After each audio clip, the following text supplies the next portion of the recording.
Good morning. I'm Hang Lei To, the Vice Chair of the Professional Fiduciary Bureau Advisory Committee. I'm calling this meeting to order at 10:05 a.m. And can I clarify, this is the Professional Fiduciaries Bureau Advisory Committee meeting. Today is Wednesday, November 16, 2016, with the meeting location, Department of Consumer Affairs, 1747 North Market Boulevard, first floor hearing room, Sacramento, California, 95834. And we will also have a teleconference location at Elderwell, 6345 Balboa Boulevard, number 114, Encino, California, 91316. Thank you. Item number 2. At this time, I would like to ask Tracy Montes to call roll to establish a quorum.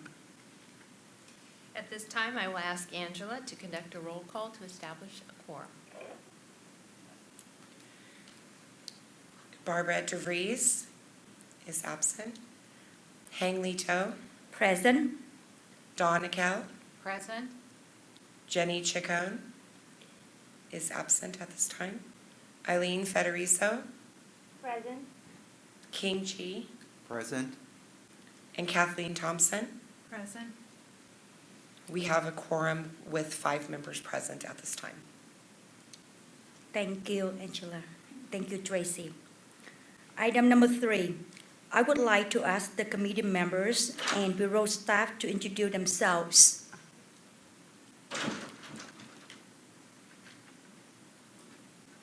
Donna Kell, Fiduciary, Northern California. King G. Kathleen Thompson. Hang Lei To from San Francisco Labor Council. Tracy Montez, Division Chief, Programs and Policy Review. Angelique Scott, Legal Counsel. Angela Quadra, the Program Analyst for the Bureau. Eileen. Federico. I am a licensed fiduciary and geriatric social worker based in the LA area. Jenny Chacon, Community Member. Okay, thank you. Is there anyone in the audience that would like to introduce themselves? Okay, thank you. Item number 4. Tracy, please update the committee on the status of the Bureau Chief position. Well, as I mentioned at the August Advisory Committee meeting, the Bureau Chief is appointed by the Governor, and an announcement from the Governor's office is forthcoming once an appointment has been made. Unfortunately, I have nothing new to add in terms of a status, but again, wanted you to know that they are aware of the vacancy and that the department is in communications with them about that. I would like to add, though, that the staff at the Fiduciaries Bureau has been excellent. Although they don't have a manager there day to day, they have been working very hard to process applications, renewals, and work on enforcement.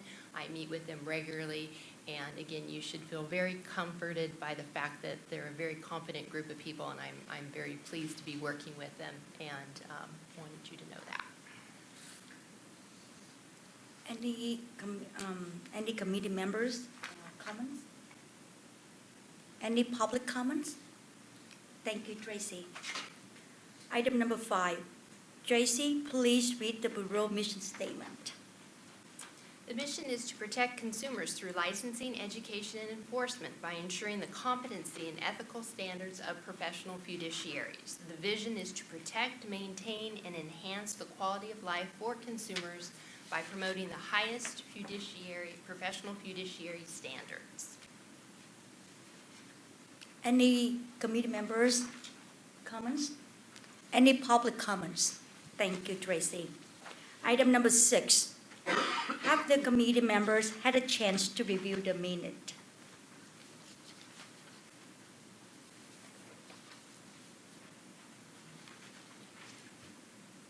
Are there any edits?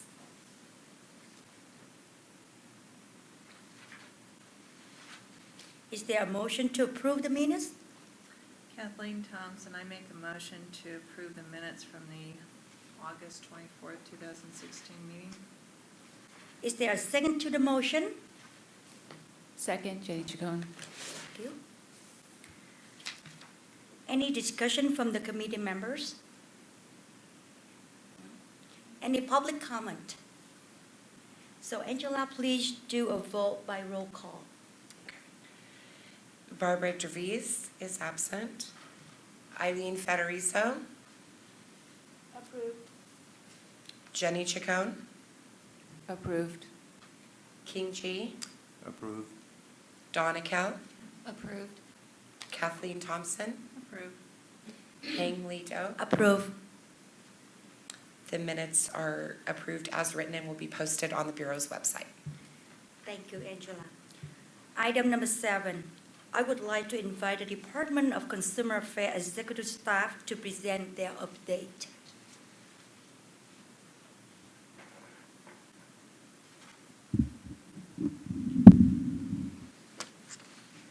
Good morning. I apologize in advance, I'm recovering from a cold. I do have a cough drop in, so I try not to cough through my presentation. It's a pleasure to be with you again today. My name is Shelley Jones, and I'm a manager with the department's Board and Bureau Relations team. On October 27th, the department hosted its annual distributed costs review and open house for executive officers, bureau chiefs, and board presidents. This meeting covered the department's budgeting process and how its costs are distributed. Pro rata would be what those are, to all boards and bureaus. Following presentations, attendees were able to visit with staff from each of the department's individual units to learn more about the services provided by the department, as well as have access to the individuals running these units. The department will be emailing all board and bureau advisory committee members an updated version of its guide to distributed costs and services, which will outline the budget process, how costs are distributed, and the services that are provided by the department. On October 4th, 2016, the Little Hoover Commission released its report, Jobs for Californians, Strategies to Ease Occupational Licensing Barriers. The director issued a memo to all board and bureaus on October 25th, providing a copy of the report and requesting feedback from executive officers and bureau chiefs on the report and its proposed recommendations. The Commission's report calls for a comprehensive review of the state of occupational licensing system, asserting that it increasingly stands in the way of employment and upward mobility, especially for former criminal offenders, veterans, military spouses, and those who are foreign trained and educated. The issue of reciprocity, that is to say, issuing a license to an applicant licensed in another state, is also addressed in the report. DCA is currently reviewing the Commission's report and recommendations and will provide additional and more detailed information to the boards and bureaus at a later date. On the information technology front, the department's Office of Information Services is working with the California Department of Technology to migrate email services to an Office 365 model. The current CES platform will be retired in October of 2017. The new model includes enhanced features including increased inbox storage, availability of corporate social networking to allow collaboration across departments and locations, unlimited online meetings, video conferencing and Skype for business applications, personal file storage, and online versions of Microsoft Office applications. And lastly, as I reported to you in August, the department is working on its new strategic plan for the years 2017 to 2019. A survey of stakeholders was electronically distributed to members yesterday. You should have received that. Your feedback is vital, and we respectfully ask for your participation to assist us in improving the department's services.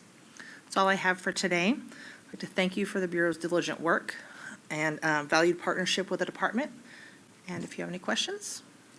Any comment from the committee members? Any public comment? Thank you, Shelley. Thank you.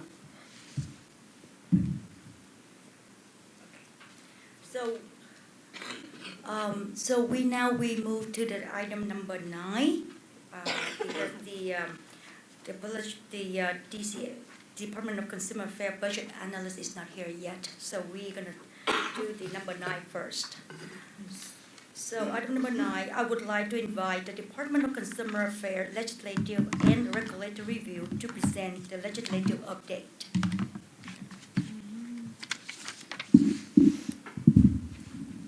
Hello, good morning. My name is Natalie Martin Rojas. I'm the legislative analyst that's assigned to the the Bureau of, the Professional Fiduciaries Bureau. Thank you. So I have submitted to you guys a corrected version of the legislative update. I've provided copies for the members of the public that are here, and it has been made available to the Bureau in electronic form. So hopefully that will be updated shortly.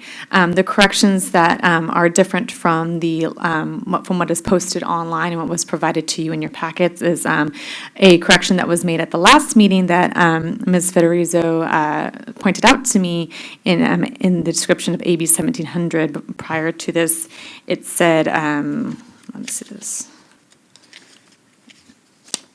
It said final discharges, and it says final distributions on the corrected version. And then also I have corrected the status of AB 2859 before it, and what was submitted in your packet does not reflect the current status, which is that is signed and chaptered.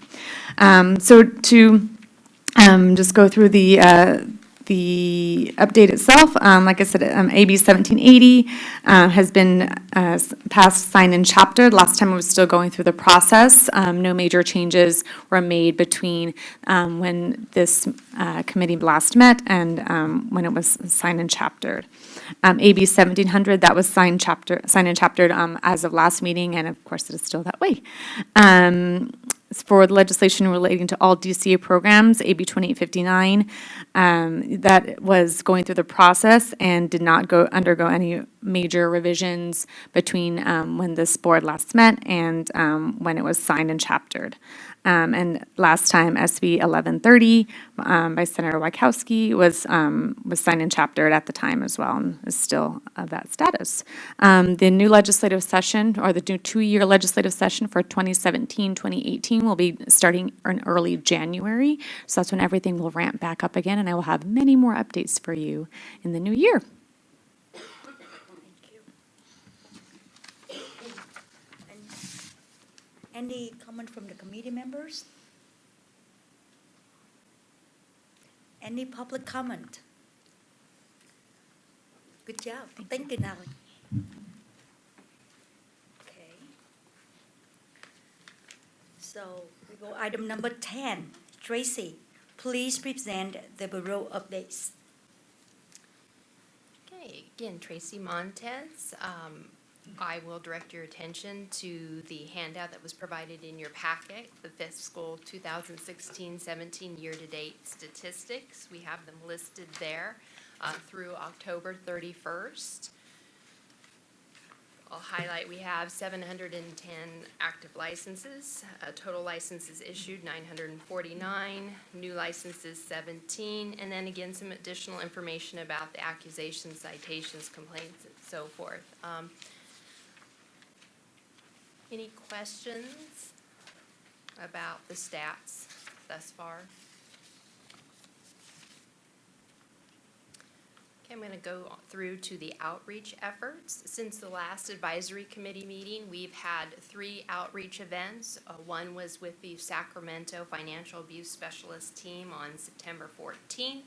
There was the Senior Resource and Crime Prevention Fair sponsored by the Yolo County District Attorney's Office in the city of Woodland on October 13th.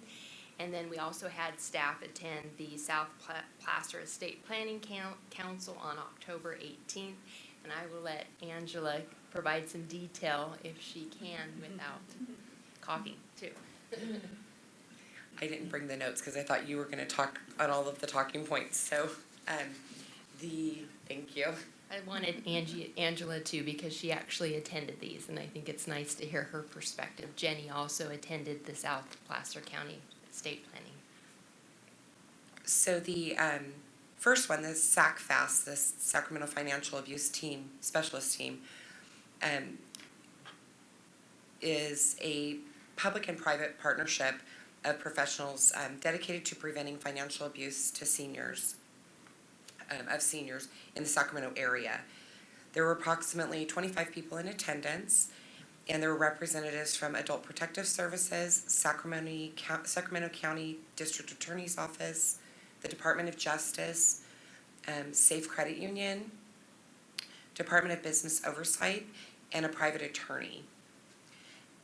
The information about, the Bureau provided information about the Bureau's oversight of professional fiduciaries, as well as the type, how our office runs and how enforcement is handled.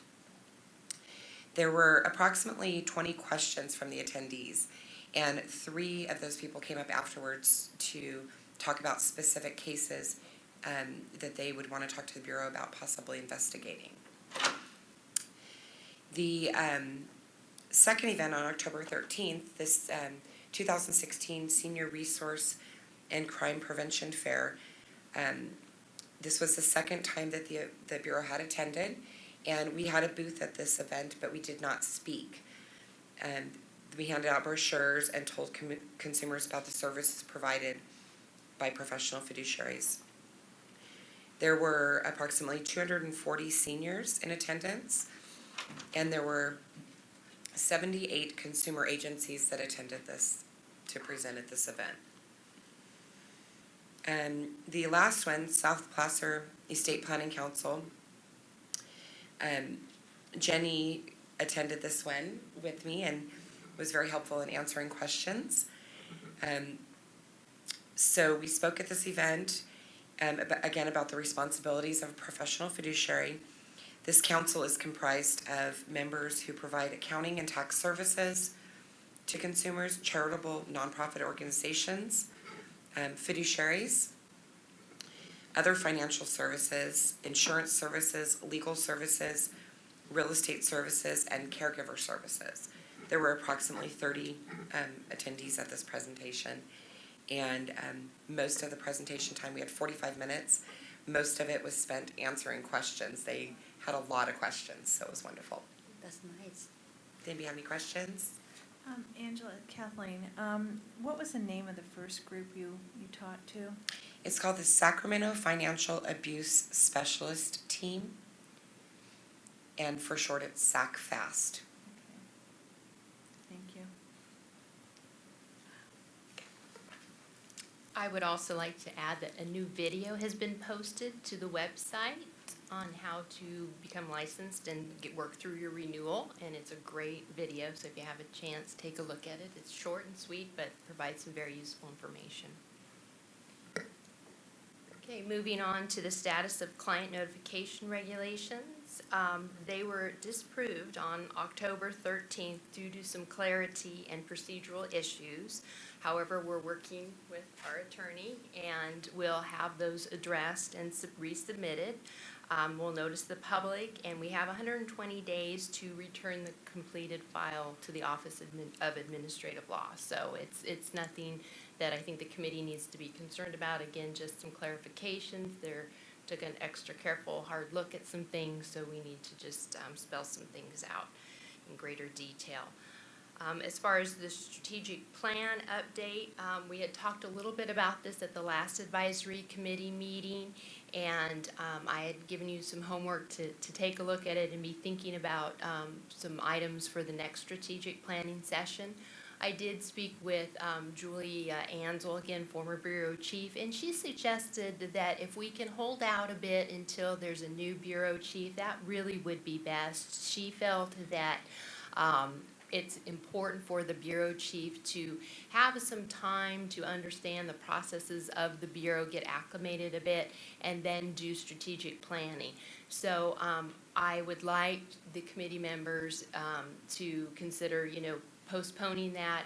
Again, we have some time. Certainly, if we don't have a Bureau Chief, maybe by the next advisory committee meeting, we then need to start thinking about strategic planning. But I really would like to, respect the thoughts of the former Bureau Chief and her feelings about how important it is to have that leadership involved in the strategic planning. So. And then another item here, clarification on the types of governing documents. This came up as a question in our last meeting when we were looking at the different complaints filed and so forth. And essentially, as explained by our enforcement staff, governing documents is a term that they use to refer to the trust or conservatorship papers or any type of contract with the client. So those are the governing documents. And then another question that came up was about the status of pending legislation pertaining to caregivers. And we do know that another department tracks these bills, but I'm certainly willing to work with our ledge office and the other departments that track these bills to get a list of those bills, bring them back to the committee and say, okay, of these bills, what are the most critical that you would like to see tracked? And then perhaps between the legislative office and our office, we can help track those. Again, their workload may not permit them to do that, but certainly I think that that's something that we could look into if we can get it to a manageable list. There is a mechanism for just signing up into the website, and you can track a bill. I mean, you could do it yourselves too. It's very easily, you can get email notifications, but certainly we're more than happy to work with you to identify those and keep an eye on them, since they do have some implications for the Bureau. Are there any questions about the Bureau update items? I do. This is Eileen Federico. So on the tracking of the bills, I think the ones that are most pertinent to the Bureau are the ones related to the increasing costs or the hourly rates and certain regulations. Just a little bit of a background. At one point in time, caregiver costs were, less to have somebody living at home was much less expensive than going to a facility. But now, with all the increased costs, caregiver costs, if you hire an agency, and because we're licensed, we have to, hire legitimately and through an agency, it's now costing on the average about $13,000-$14,000 a month. So that's the reason why I think it's important for us to track it, because it's going to affect the industry as a whole. Certainly. Well, good. I've made those notes. And then I had a question about the status of client notification regulations. So you mentioned that there's going to be there's some changes or some fine-tuning. How does the rest of the public, or how do the fiduciaries get notified of this regulation? Is it just on the website, or is there some kind of a mass mailing or emailing? So part of the response from the Office of Administrative Law was that we need to renotice it. And when we renotice it, we post it on the website and we send that out to our interested parties list, which is our mechanism for notifying anybody of anything going on with the Bureau. Oh, okay. So it's by email then, correct? Correct. It's if you have to be signed up on the interested parties list on our website in order to get these notifications. Basically, it's anybody who's interested in receiving the notifications gets them. So if people are not on this interested parties list, which, I don't know how many people are on that list, and that means that they're not going to be notified. I guess my fear is that how will the fiduciaries know? Well, we have over 1,000 people on that list, and many of them are fiduciaries. Okay, good. So there's not a way for us to notify everybody. And not everybody wants to be notified. We don't have email for every licensee. And we don't do any type of a mass mailing unless you're on the interested parties list. Well, and Kathleen Thompson, I would also think that it's the responsibility of the licensee to check with the Bureau to see if there's any changes in the law and their requirements and responsibilities.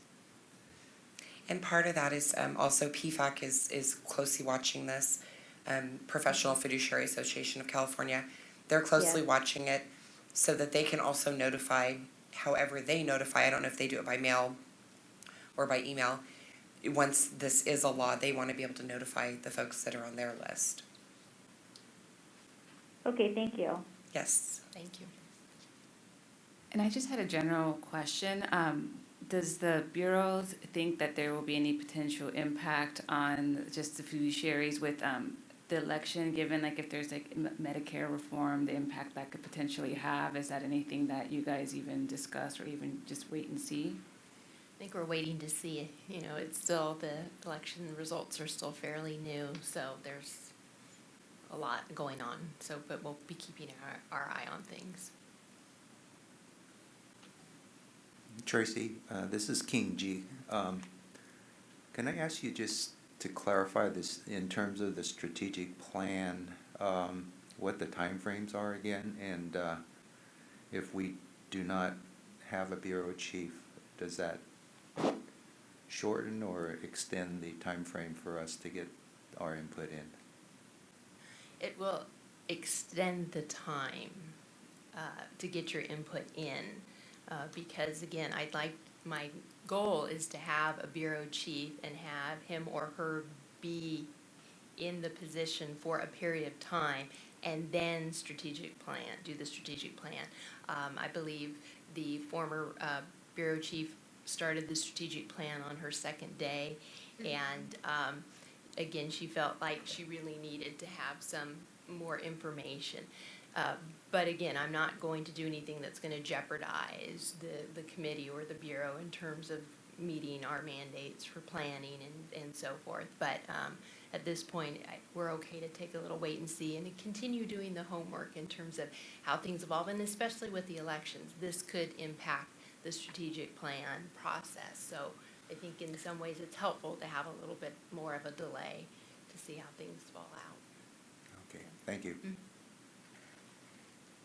Any other comments from the committee members? Hmm? Any public comment?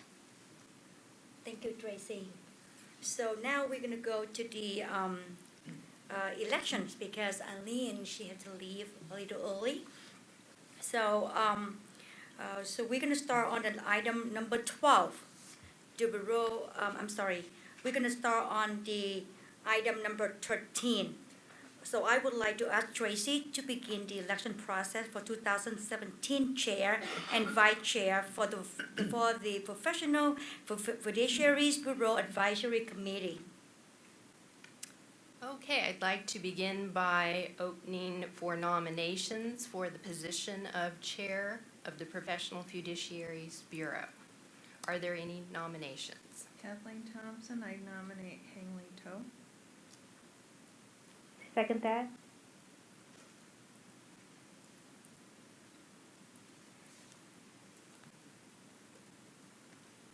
Any other nominations? Any discussion by the members?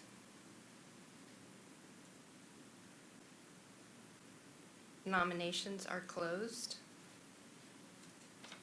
This time I'd like Angela to do a roll call vote. Barbara DeVries is still absent. Eileen Federico, Aye. Janine Chacon, King G, Aye. Donna Kell, Aye. Kathleen Thompson, Aye. Hangley Doe. Aye. Okay. I did not hear any opposed.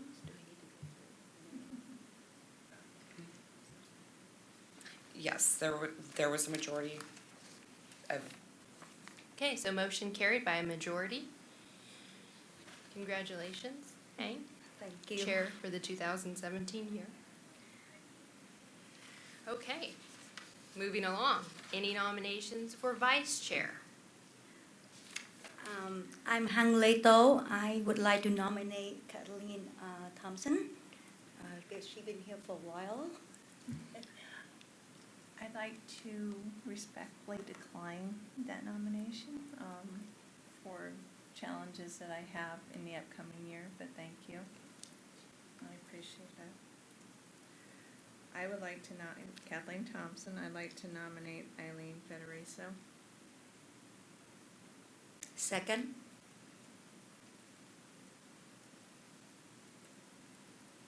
Any other nominations? Any discussion by the members?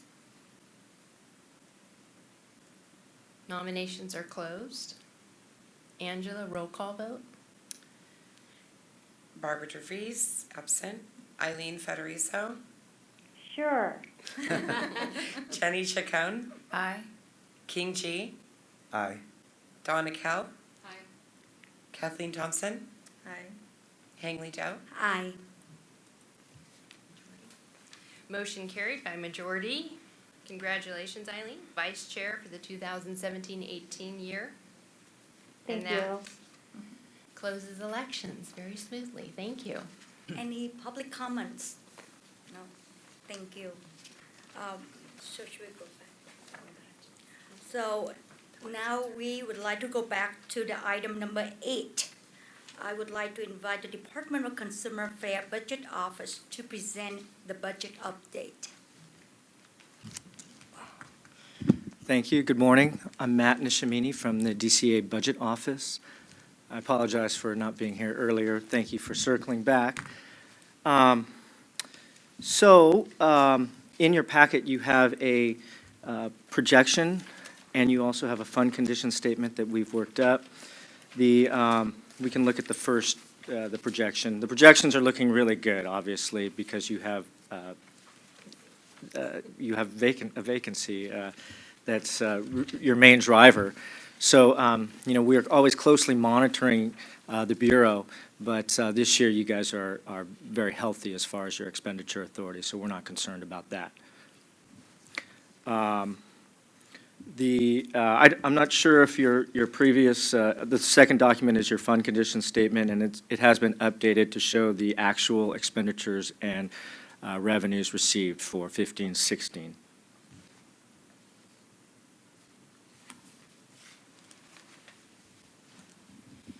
So if I may add, again, Tracy Montez, we have the savings again because of the vacancy. And so we may look at possibly doing some travel to outreach events in Southern California, given that we have some extra money. But again, we're going to still be kind of frugal because we have a very tight budget.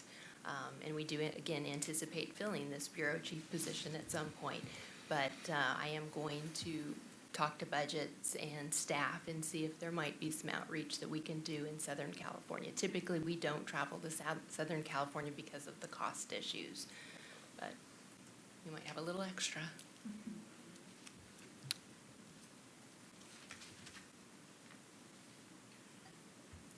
This is King G, and I'd like to support that effort by Tracy. I know that the Bureau's done a lot of outreach in the northern part of the state, and it's important that we spend just as much time down in Southern California. So the projection that you're looking at shows a savings of about $140,000. So that is based, though, upon not filling the position for the full year. So it would certainly be less than that. We hope. Yeah. Any other committee members? Any other comments from the committee members? Any public comment? No? Thank you, Matt. Thank you very much. Okay. So now we go to the item number 11. Angela, what items have you recorded from our meeting today as future agenda items? I have not recorded any items from the meeting for future agenda items, so if anybody has anything. Let's add a report on strategic planning and a report, this is Tracy Montez, a report on strategic planning as well as travel to Southern California for outreach.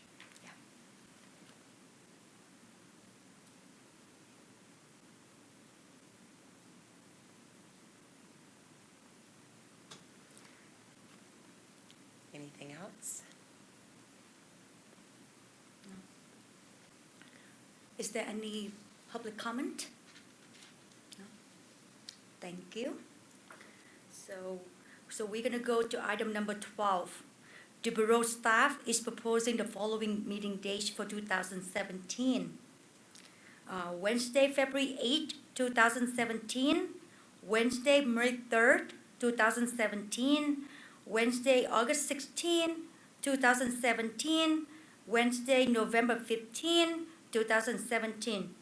Do any of the committee members have a conflict with any of the proposed days? No? Good job. Any public comments? No? Thank you. Thank you, Bureau staff. Okay. Okay, so we are in item number 14. Is there any public comment on the items not listed on the agenda? No?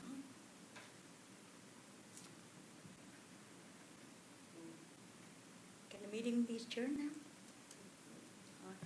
I do just want to confirm for agenda item number 12 for the discussion and approval of future meeting dates.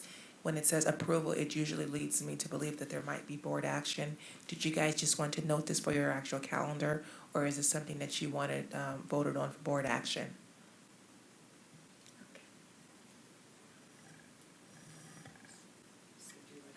Yeah, do you have a preference? Would someone maybe like to make a motion to accept these meeting dates, or do you just want it as an FYI? I move to accept the dates proposed. Okay, second? I second. Thank Kathleen you. Thompson, I second. Thank you. So Hang, we need a roll call vote. And can I just also confirm that if you go ahead and vote to adopt them, that means if there's going to be any change for a future meeting date for a conflict, that you will have to make a vote to actually change it. So just keep that on the record. And before we do the roll call vote, did we also offer public discussion? Okay. Can we just do FYI then? Jenny Chacon, can't we just do it FYI if that's the case, for the calendar dates? Didn't you say that was an option?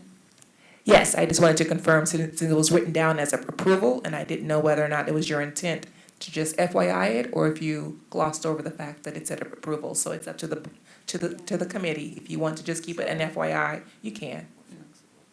Yeah, more yeah, that makes a lot of flexibility. sense. Would you go with the FYI? Mm-hmm. Okay. Oh, great. Thank you.